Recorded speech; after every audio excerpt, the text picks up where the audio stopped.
দেশে চাঁদাবাজ চক্র সরাতে শীর্ষ পর্যায় থেকেই পরিশুদ্ধ করতে হবে, সেই প্রক্রিয়া শুরু করবেন তারেক রহমান। মন্তব্য করেছেন আম্বার গ্রুপের চেয়ারম্যান ও ব্যবস্থাপনা পরিচালক শওকত আজিজ।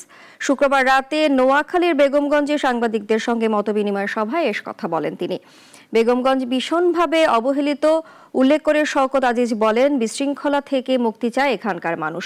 এছাড়াও এবার নির্বাচনে ধানের শীষ প্রতীকে মনোনয়ন পাওয়ার আশা প্রকাশ করেন তিনি। সভায় জেলা ও উপজেলা বিএনপির শীর্ষ নেতারা উপস্থিত ছিলেন।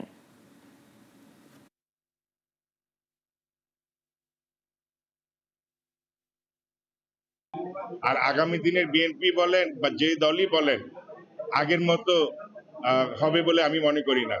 আগামী দিনে আপনার চাঁদাবাজ কিন্তু মন্ত্রী মিনিস্টারও চাঁদাবাজ, এমপিও কিন্তু চাঁদাবাজ। আমরা যে চাঁদাবাজের দোহাই দিই যে আমি উঠাই ফেলবো, তাহলে ওই সরাইতে হলে আপনাকে মন্ত্রী মিনিস্টার থেকেও ক্লিন করতে হবে, এবং সে প্রক্রিয়াই নেবে আমার নেতা এবার।